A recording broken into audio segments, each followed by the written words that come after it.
Hey guys, I'm Rainey Younger, and this is another edition of Under the Radar, where we talk all things film. And with me today, I have actor, producer Chris Showerman, who's featured in the drama Complacent. It's a great film. It's about married life and the tragedy that can happen in certain marriages. Oh, thank you so much, Randy. I really appreciate being on the show.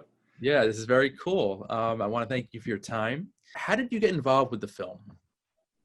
With Complacent, I met Stephen Monroe, the director of Complacent, through a close buddy of mine, and I believe you know him too, Clint Morris. Mhm.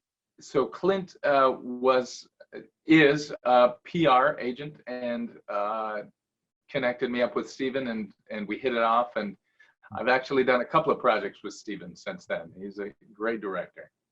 It's awesome. Yeah. And it's obviously a very heavy film. It's very intense at times. What was it like getting into the character? Because your character is sort of on the sidelines a bit. He's kind of observing, but Yeah. what was it like observing all the madness? Well, it was fun. Jason was the name of my character, and Jason, he's one of those guys that's, and you see this in life all the time, somebody who's sort of easily brought into whatever's around them. It doesn't, at the beginning, I don't judge him for this, but he just sort of picked the choices that people picked around him. So he didn't really have his own direction, and I felt like Jason's journey through Complacent was finding his own backbone and finding a purpose to be his own man. And the coming of his own child was sort of the beginning of that. And we just see him starting to turn a corner by the end. So. Yeah, and I would have liked to have seen more of him, to be perfectly honest with you. Oh, thank you. Yeah, and it's such a great cast. What was it like on set? Was there a lot of camaraderie? There was, yeah. It's we shot this several years ago now, and everybody got along really well. And I think a big part of that was Stephen too, because Stephen sort of brings this very jovial atmosphere even to this heavy film. So he found ways to lighten it up. Working with Michael Worth was definitely a high point. Michael was great professional and really knew his craft. Got to work with Carrie Green, which was fantastic. Serena Vincent, of course, pretty much the star of Complacent. And Joey Kern. So great cast, great people to work with in front of and behind the camera. Nice. That's great to hear. I just love hearing stories of collaboration and how everyone on set kind of gels together. So that's really nice. Well, and it's funny, Randy, because that's sort of the magic of, well, the blessing and the curse of this industry, because it's so necessarily collaborative. And that's one of the reasons why right now, in the middle of a pandemic, it's really been, entertainment has really been hit really hard because it is so collaborative. It's very hard to make something in a vacuum. Make something very, but you can do a one-man show, you can write, you can do a lot of stuff on your own, but when it actually comes to producing, a full fleshed out story, you need people, and you need people in proximities. So it's, looking back on all those experiences, it's even more magical now because we miss it so much. We miss connecting with people like that. You don't fully appreciate it until it's not there anymore, but you seem to be making do. Like, you seem to be really doing well. And I know that you've been involved with Path of Leash Resistance. Tell everyone about that and what it's like working during the pandemic. Oh, thank you for asking. This is a project that's very near and dear to my heart. It has nothing to do with the entertainment industry, other than hopefully it's kind of entertaining when it's going out. So the Path of Leashed Resistance comes from a problem that popped up during the pandemic when some friends of mine wanted to work out. I work out a lot, and so they turned to me and said, well, what do I do? And I suggested buying some weights, and then we started shopping online for dumbbells and barbells, and the price of fitness equipment that was available was just skyrocketing. I saw a pair of dumbbells for $2,500, And I thought, this is ridiculous. I don't want to see my friends get price gouged. Let's find a new way to give them a fitness routine. And so through a lot of trial and error, which I won't bore you with, I ended up with a couple of dog leashes. Really simple. You can buy them at the dollar store for $1 a piece. And if they're heavy duty and they're nylon with good stitching, you can rely on them to do a full body workout. And what I discovered working with my friends and working with these leashes, that there are ways to work literally every single part of your body with just a pair of leashes. And besides that, it's super fun to do. All right. And that's how we came up with the name Path of Leashed Resistance too, because it's dog leashes. So does every exercise involve the leashes? Most every exercise does. And so we're releasing new exercises every Friday on YouTube and through various social media platforms, but they all point back to YouTube. And there are a few that we haven't released yet that don't require anything. But a lot of the exercises that are purely just body weight exercises are exercises you can get anywhere. And I want to give you stuff that is specific and unique to the program. So most of them, yes, do use the leashes, and it's very simple. It's very fun. It's stuff that you can do with a friend, stuff that gets you out of the house, breathing some fresh air and soaking in some sunshine, which I also love. That's awesome. So it's it's really fun. Do you work out? Do you have a fitness routine? I'll be honest with you. I haven't really engaged in anything since before the pandemic. I was a big Zumba guy, like Pilates as well. But I kind of stopped lifting weights after I left college. I don't know. I kind of gravitated more towards cardio stuff, and But that's why I'm kind of excited to speak with you today, because I am actually. I definitely need to get back into shape, so I needed some tips. Excellent. Bring it on. Let's go. Chris, what would be a good introduction, like back into working out? Yeah, exactly. It's easy. It's fun. I think it's pretty accessible. And if anyone has questions on it, they can always write to me. There's a website as well called www.pathofleashedresistance.com, which tries to spell out each exercise step by step. And I encourage people to reach out to me through social media or Instagram if they have any questions, but I don't think there will be, because I think it's pretty straightforward. But the videos themselves, some of the things that make them Path of Leashed Resistance videos, some of the things that kind of brand that they're all 60 seconds long. They're no longer than 60 seconds. They play like a monster truck commercial. So it's really a commercial for the exercise. It's not intended for you to watch while you're doing the exercise. You watch it, you get the idea, and then you go outside and you just do it with your friends. And so they're quick, they're fun. In some cases, they're funny, and yet they're intended to be informative and to inspire you to go out there and just get it done. Now, is this a new career path for you? Personal trainer / instructor?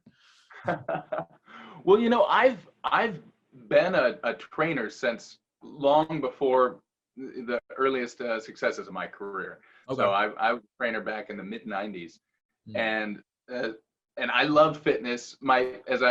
I'm often quoted saying my favorite client is myself, so I'm always training me if I'm not training anybody else.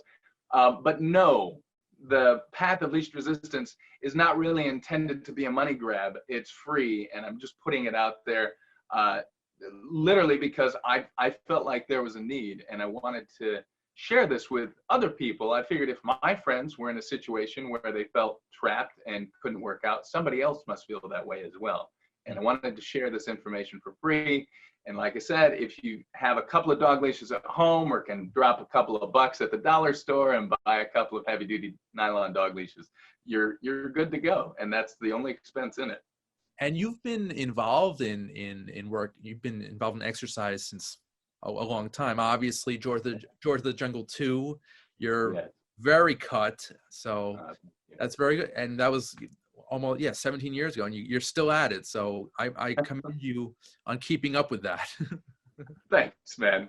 Thank you. Well, I'd like to take a lot of credit for that, but honestly, it's just as much a mental, psychological regime for me as it is a physical one, because I find that if I don't get to move every day, get outside and do something to exercise my demons, then I go a little nutty. So I really embrace fitness for my mental health as well. I mean, lifting a weight is nothing compared to the actual mustering up the courage to actually go to the gym or go outside for a jog. So that's Amen. That's so true. Yeah, there's like this quantum leap from the couch to moving towards work, and that's the hardest thing. That's the hardest rep you'll do, is stepping up off the couch. For sure. Yeah. Talk a little bit about Showerman Film. That's your production company? Yeah. So Showerman Film is a company that I put together with my aforementioned buddy Clint Morris. Clint and I have different skill sets, and so we're perfect together because we can sort of cover the whole gambit of things, and we're working on different continents, so it makes it an international company. Nice. But Showerman Film has produced just a few things. Our first project was short to get a Western sold called Between the Sand and the Sky. Okay. And the one that's out that you can access right now is a music drama called Radio America. Okay. So that was our big thing that we put out. Cool. Semi-recently, and then hopefully more to come. That's awesome. And is it just film, or is it film and TV? Or are you venturing into maybe music videos, or is it just film at this time? These are all great ideas. Right now, it's just film. That's all that we've. But I don't know. Maybe we'll rope you into Showerman Film, and then you can start generating some new ideas for us, like music. Do videos. It. That's awesome. Now you've done film and TV. Do you prefer one over the other? I love them both, and they're similar in a lot of ways, and then in some unique ways they're very, very different. Like TV is so quick moving, and it's amazing. Like when I was working on Supergirl, a lot of times my call time for Supergirl would be, let's say 6 or 6:30 in the morning, and they would hit the ground running, and I'd be on my way home at 8 a.m. I mean, that's how quick they sometimes work. Now, not every day is that way, but it is a fast moving medium, because they have to crank out a full episode in 7 or 8 days, and most people realize at this point that that's quite a feat. That's really hard to do. Whereas film, it's a little more luxurious. You have you're still busy and you're still working all the time, but you have less of a deadline breathing down your neck, because hopefully if you have a release date, it can be moved if it has to be. So people take more time, I think, with film. So they're both very different animals. And yeah, they're slightly different animals. There's still a camera and actors and directors and stuff. but yeah, just got to adjust to it a little bit. Exactly. Yeah, exactly. Awesome. But back to the pandemic. I mean, we can't avoid what's going on around us. What has it been like for you creatively working during the age of COVID? Production kind of ground to a halt here at the beginning of the year, and it's starting to trickle back now, which is fantastic. And I've had a little bit of work since it started to come back. But I think I speak for the whole entertainment community to say we were all unemployed for a long time there. And it was a fantastic thing for me creatively. I got to write a book. I got to come up with Path of Leashed Resistance. I got to do a lot of things, all those someday projects that someday never comes. Well, someday finally came in our lifetime. And so I got to do all of those someday projects that never got around to before. So it's been great. And I'll tell you, for me, it's actually been kind of a blessing in disguise, because I wouldn't be able to talk to people like you. I didn't even know what Zoom was half a year ago. Right. I know. I'd never heard of it. Yeah. Here we are.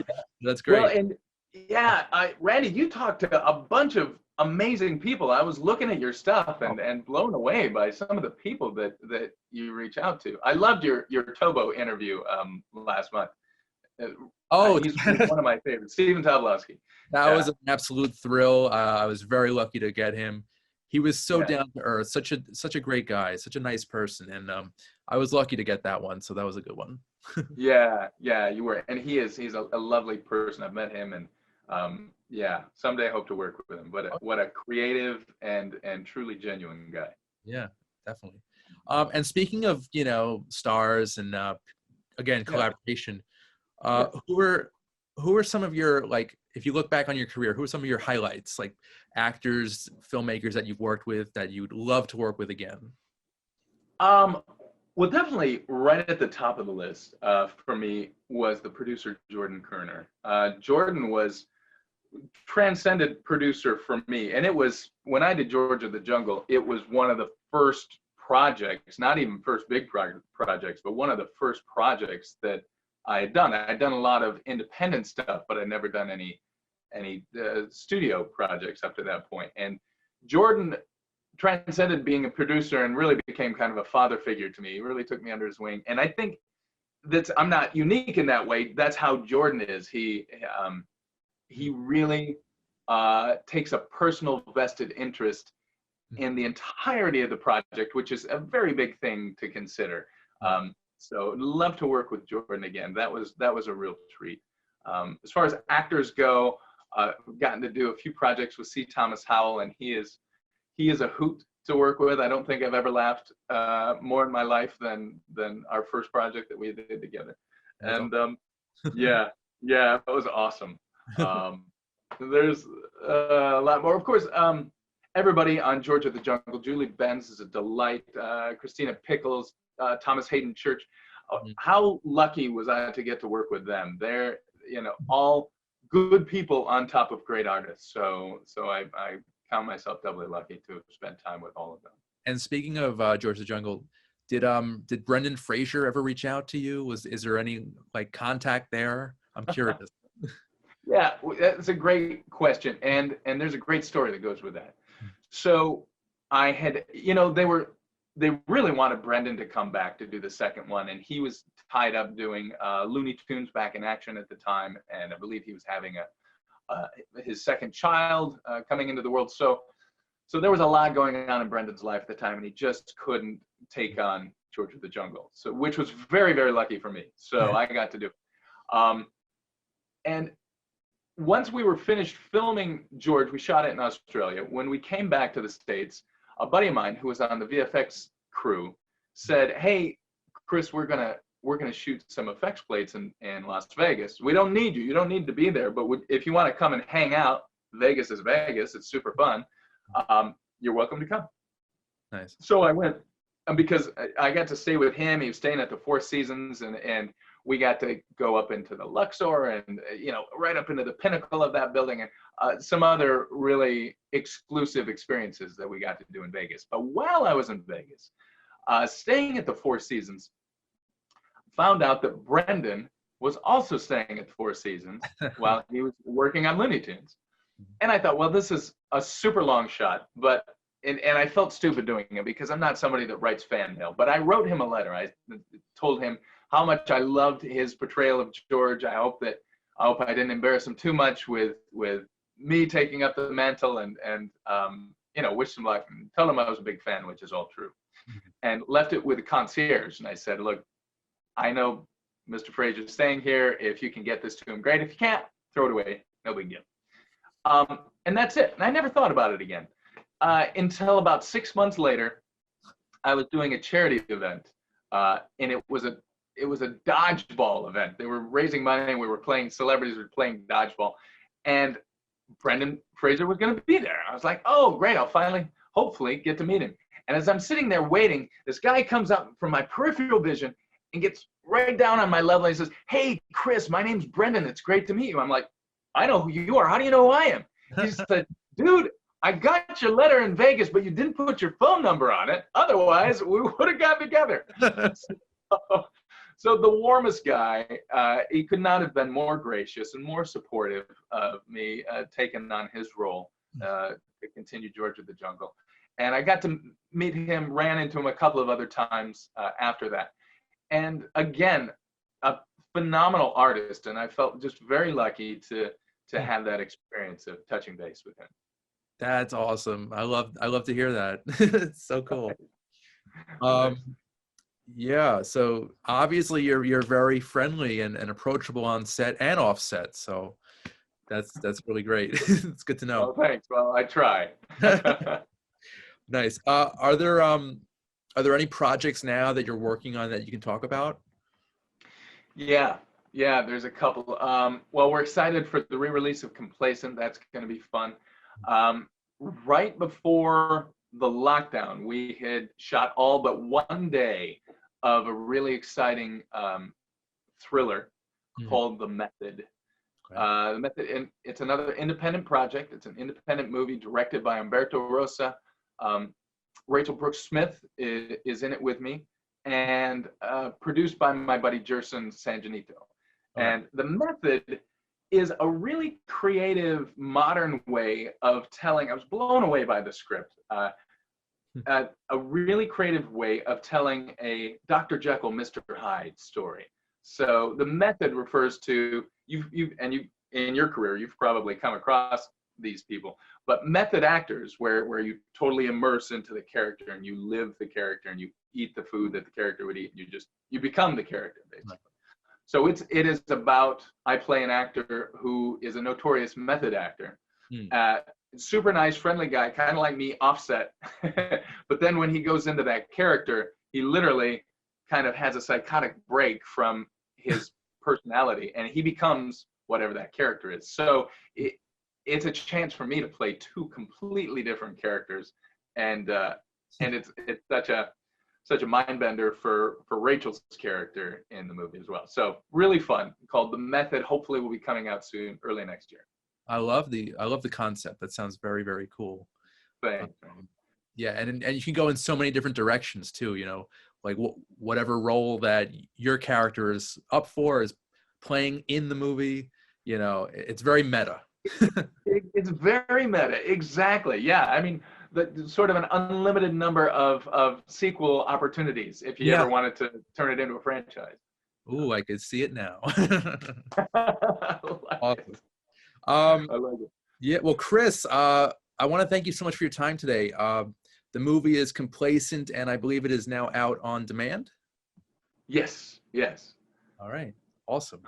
Randy, this has been great for me. I really appreciate it. Thanks for going to all the bother putting the Complacent background up. I mean, you're a class act, man. I love it.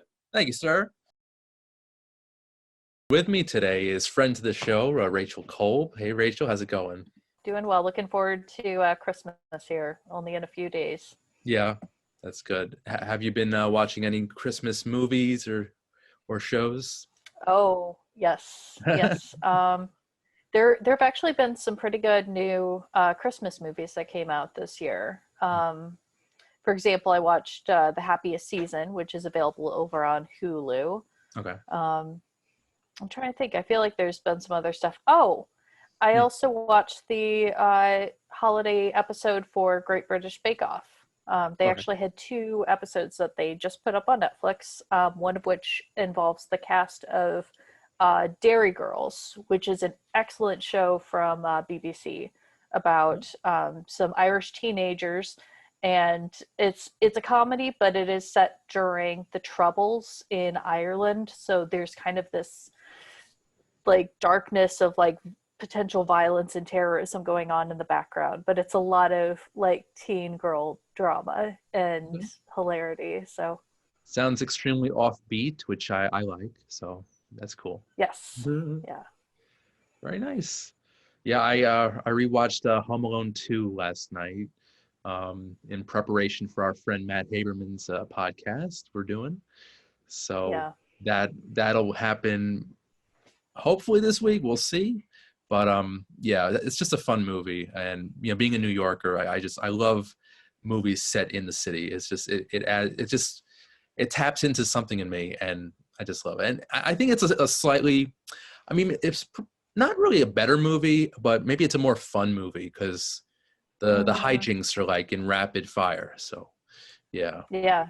And you get the hotel staff in there too. Like Tim Curry is just so perfect. They can make a sitcom just out of those characters, and I would be happy. I agree. Yeah. Cool. Well, speaking of the holiday season, we've got one movie tonight. It's called Dear Santa, and it's a cute little documentary about what happens to letters written to Santa Claus by children. Like this is like thousands and maybe millions of kids who are mailing Santa Claus at the North Pole, but what actually happens to the physical letter? So basically, this is about the United States Postal Service's attempt to answer that question with Operation Santa. And basically, these letters do get opened. They do get read by citizens who are just, good people. And some of them actually, I don't know what the term was. I think it's foster or adopt or adopt, yeah. Yeah. And basically whatever gift that kid wants, they will get. They will do their very best to get that gift to them. So it's really miraculous, this system that the post office has set up. And I think it's really awesome and inspiring. So yeah, this was a very pleasant movie, a very cute movie. And I'm glad I got to see it. So Rachel, what did you think? It was just heartwarming. It was exactly what you need at the end of a year like this year. Obviously, it was filmed before 2020. So a lot of the operations and everything were happening in person. A lot of them were meeting up and doing these mass gift wrapping sessions. And it was really fun also seeing the classrooms that pitched in together and adopted letters. I thought that was really cool. Probably the story that hit me the hardest was the child that wrote in to ask if Santa's okay that he's gay and if he could talk to God about it. That one, and basically the community that all came together to help answer that letter. I thought that was just wonderful. Yeah. Obviously, it's, as far as the filmmaking, it isn't necessarily doing anything crazy or innovative, but it doesn't have to. The stories by themselves are just really very powerful. Yeah, and especially like these kids are so selfless, and they're like you said, is it okay if I'm gay? Or I think a lot of them just want, can my mommy be healthy again? Or like stuff that it's not physical, and just it really highlights the humanity and the innocence and warm nature of children. It's a really great film, and I hope people get to see it. I don't know, it's kind of a smaller film, it's a documentary, but especially now during the holiday season, I think it's essential viewing. So yeah. I hope that they make it available, like maybe do a broadcast or something. I could see them doing a broadcast with PBS, because I know that PBS has like basically a segment that they put like funding towards documentaries and things. Yeah. I could see them working out some sort of partnership with IFC to broadcast this. Yeah. And the Operation Santa is happening this year. People can participate. They still have letters that are available every day. They said, I think it's 28,000 that have been adopted at this point. So awesome. Are a lot of them emails now, or are they actually letters? They are actually physical letters that they have digitally uploaded. When you go to the website, you can click, there's a thing that says adopt a letter, and it will tell you if there's letters left for that day. Okay. But the past few days when I've gone to the website, because I was actually aware of the program before seeing the documentary, the last few days when I've gone to the website, all the letters for that day have been claimed, which is, a good problem to have. So 2,800? Yeah, I think it was 28,000. Let me just double check on that, but I believe it was about 28,000 that have been adopted at this point. Cool. Yeah. Well, it looks like you've done your research on that. Would you ever participate? Well, I would love to. That's definitely why I've been checking the website to see what's going on with it. Okay, so correction, it's about 24,000 letters that have been adopted so far. But today there aren't any letters left, but they said to check back because every day they do add new letters to the website. And you can either adopt a child on it, a child's letter, or you can adopt a letter from a whole family. Wow, cool. And so do you have to actually pay for the gifts and all that? Yes. So you can either adopt them as an individual or adopt them as like a community, and you can do fundraising to raise the money for the gifts, or you can just pay for it out of your pocket. Cool. As they show in the documentary, they kind of do a combination. Some of them, they'll just pay for it out of their pocket. Others, they'll host a fundraising to pay for the gifts for several families. That's great. A noble cause, Operation Santa. So guys, just check that out. You know, if you have kids, this is the movie to see. This will inspire them if they're not already inspired to write letters to Santa. So yeah, it's a really heartwarming film, and it's definitely on my radar. So yeah. And I think it's really great that the filmmakers, the way that they edit it and the way that the interviews happen with the people involved, it still keeps all the magic of it. Like everybody that's working with it is one of Santa's helpers. They're helper elves. They're so it's just that Santa has a lot of work and he sometimes needs some people to help out. Yeah. So I guess in a way, the Postmaster General is Santa in effect. Definitely one of the top elves. Right, definitely. Executive elf. So, okay, guys, so that's Dear Santa. It's now out in theaters and also available on video on demand. So check that one out. Alrighty. So I think we're going to take a short commercial break, but we'll be right back with more film reviews right after this. Under the Radar is brought to you by Magnitude Jewelry. Add a 2 to match your attitude. Patent pending, interchange genuine gemstone and crystal EMF protection jewelry. For more information, please visit magnitudejewelry.com/gemgirl or call 718-268-6634.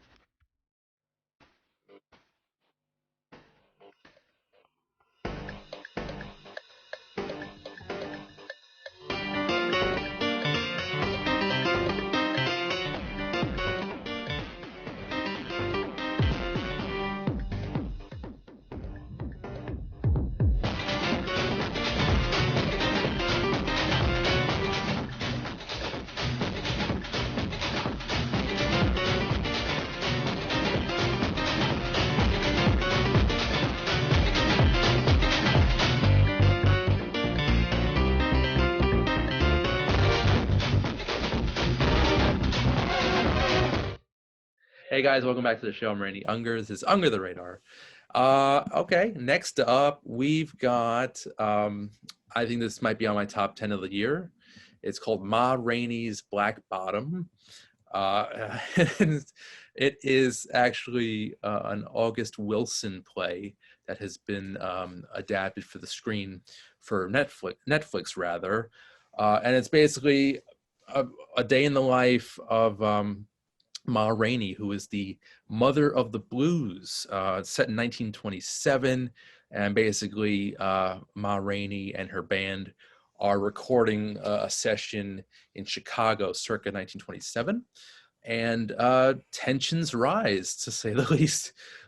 Most notably in Levy, the horn player played by the late great Chadwick Boseman in his final role, his final screen performance, and it's basically about Levy's turbulent relationship with Ma Rainey, and everybody else is kind of like, you know, in the background observing the madness.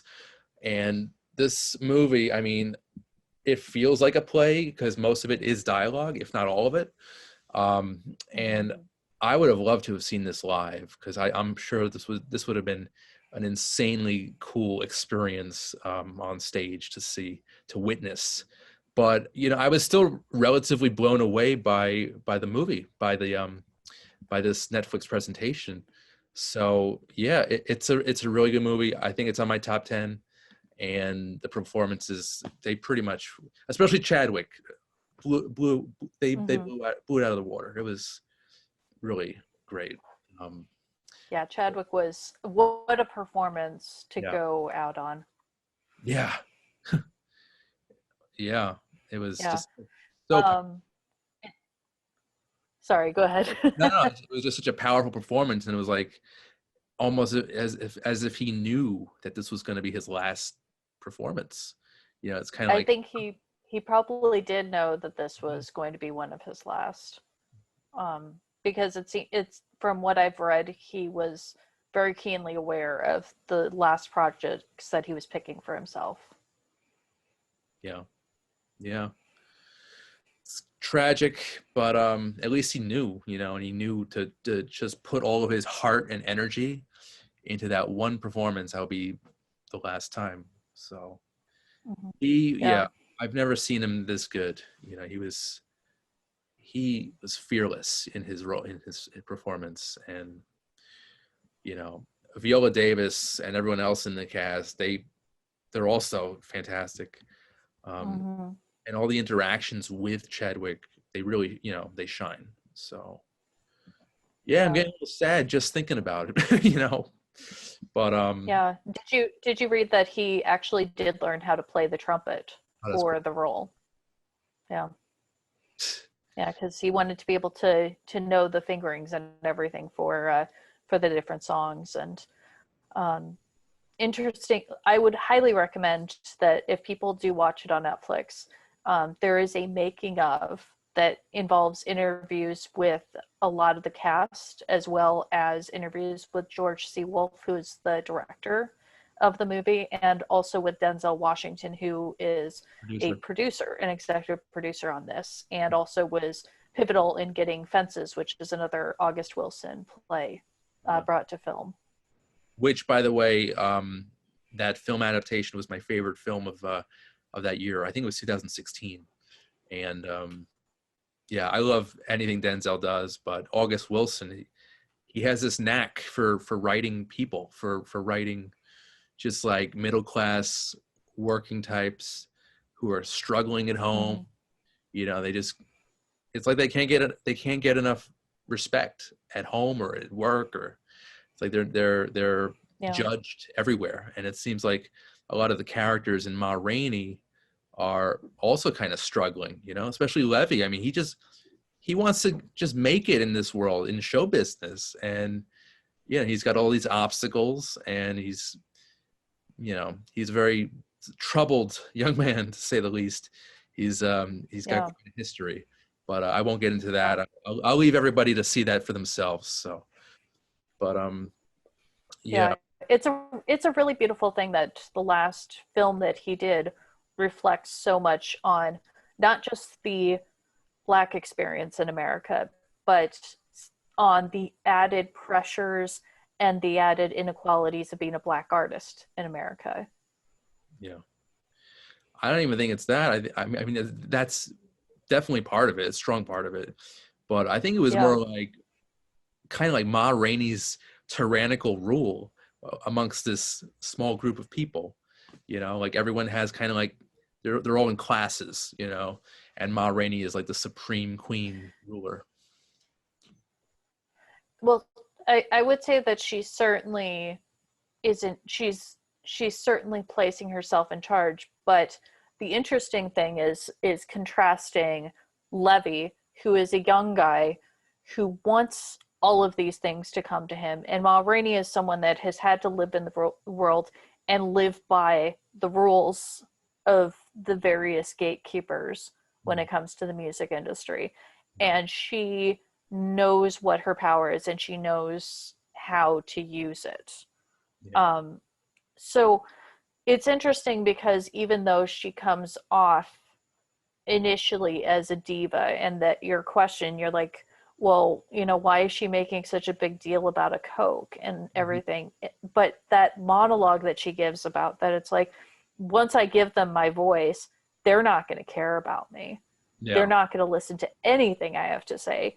They're not like, they'll have what they wanted and it'll be done. Like, and I think that that's also really why she pushes so hard for her nephew to get paid from the gig. That it's like, yeah, she's rich enough, she could just give him $25 to send home to his family, but it's also about breaking down that barrier for him and for him to be able to earn that for his family. Yeah, it's the principle of the thing of getting paid, and her looking out for her nephew. I thought that was very commendable, very respectful. So yeah, interestingly enough, there was a 2003 stage revival of the show, and Whoopi Goldberg played Ma Rainey, and a very young Anthony Mackie played the nephew. Okay, wow, he must have been like in his early 20s. Yeah, that's pretty cool. he must have been extremely young. It was probably one of his first roles. Nice. Now, Rachel, you're more of a Broadway and musical and play person than I am. Were a lot of the original actors from some of the performances in this film? Not really that I noticed. There were a number of actors that, of course, that I recognized and that I admire that filled out the cast. Like, I love the actors that all played the band members are all just so fantastic. Michael Potts, Glenn Turman, and Coleman Domingo. They were all just, really amazing. Yeah. And even like Taylor Page, who plays Dussie May, and she has such a small role in it, but I feel like she comes in and does exactly what she needs to do with that character. Mm-hmm. And like adding that tension, that further tension between Ma Rainey and Levy. Yeah. There's a lot going on at the recording studio. Yeah, certainly. Mm-hmm. But the other reason why I would recommend watching the behind the scenes is they get a lot more into the differences when she's playing the like the tent concert down south versus when she's doing like the big concert up north. Mm-hmm. And they talk about the costuming work that was done for the tent concert that's supposed to be happening down in Georgia. And apparently the costumer for it actually went through every single costume with the extras. There were like 100 extras that were there. And she went through with every single one of them and talked to them about the fabric that was in their costume and where that fabric came from, so they could get a better sense of those characters and the type of life that they would be living. And she also talks through the costume that Ma Rainey is wearing and why she chose the fabrics that she has, and the fact that like the beading on it isn't perfect. Like, it isn't something that you would buy at an upscale store, but you can see that it must have been like locally done. Nice. So I like that that authenticity in the production values. Mm-hmm. It adds a lot to the film. So that's very interesting. Yeah. There was a lot of love and a lot of thought put into it. Yeah. Did they talk about Levy's shoes? Oh man, those were some shoes, weren't they? Those are some very colorful shoes. I don't think they talked so much about his shoes, surprisingly, of all the costuming choices.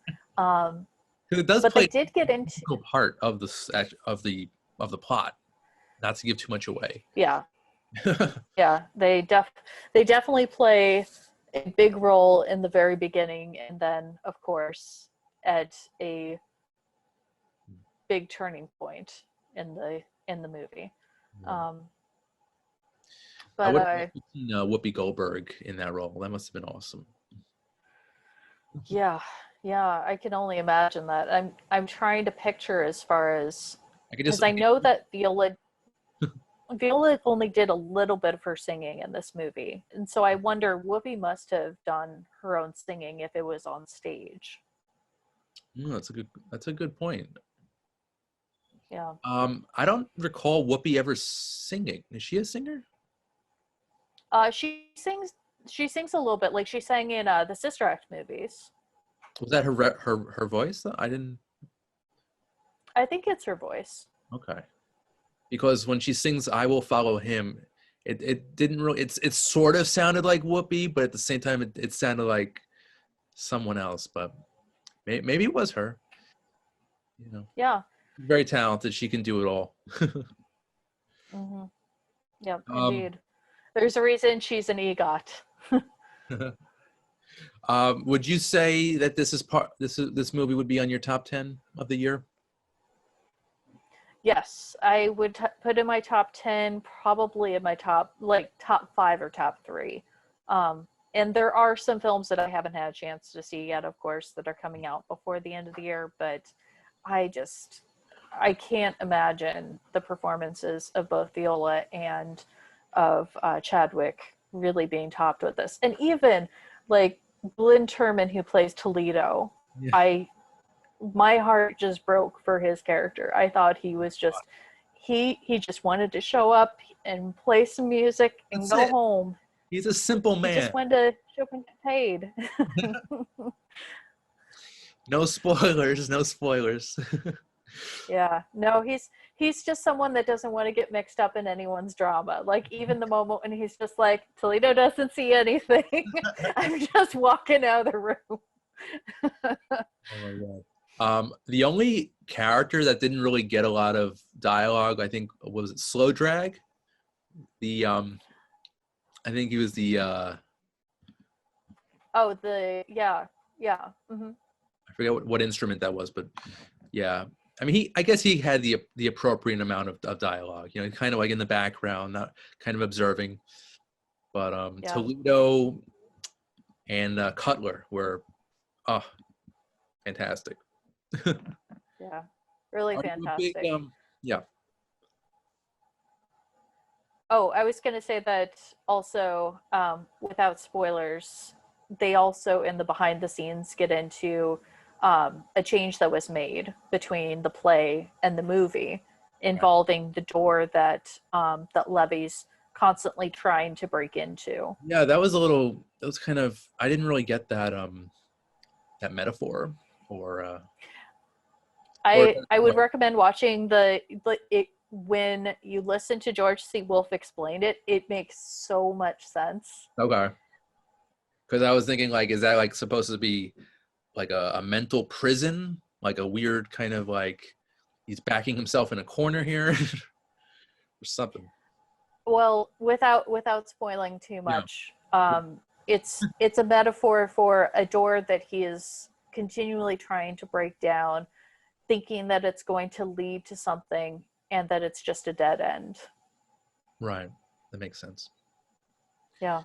And considering what happens to him with his ambitions as a musician and creating his own band and writing his music.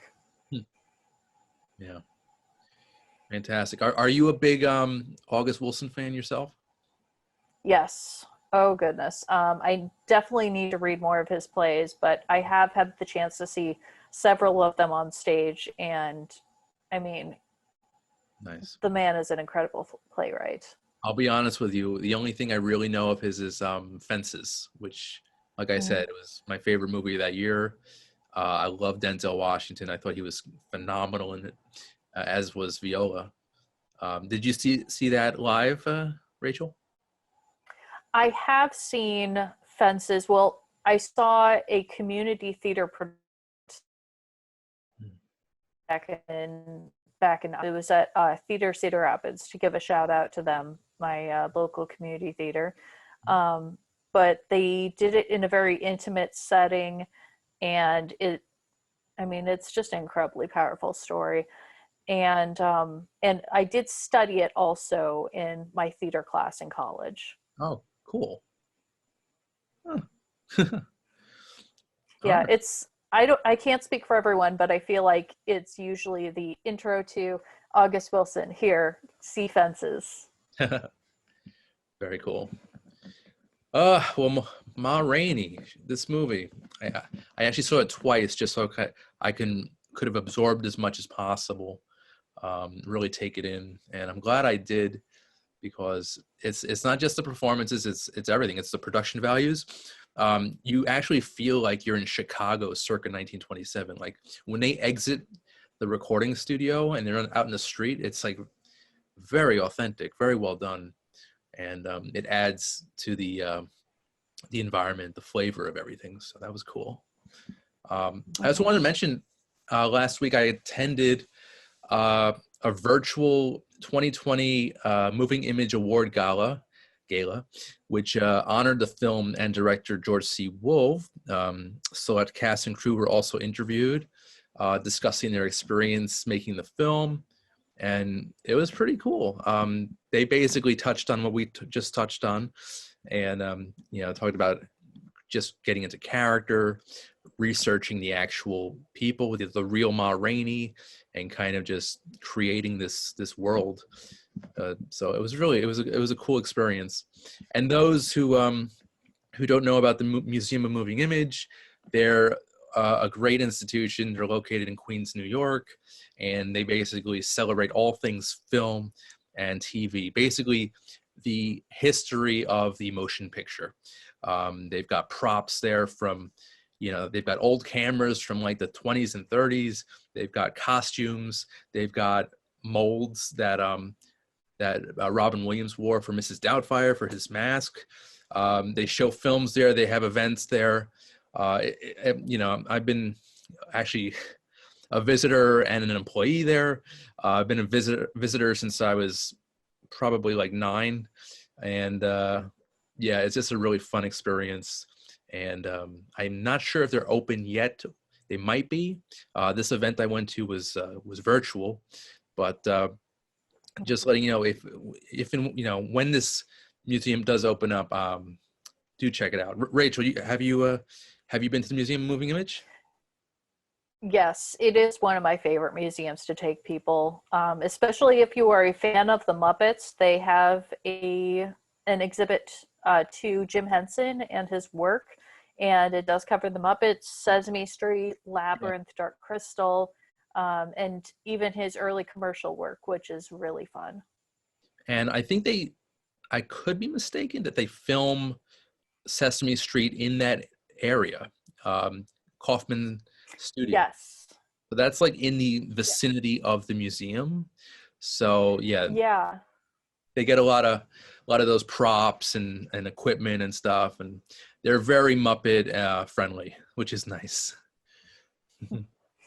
Cool. Alrighty. So I just wanted to talk real quick about this other movie. Rachel, you did not get a chance to see it. It's not Ma Rainey, but it still involves music. So it's called Louis van Beethoven.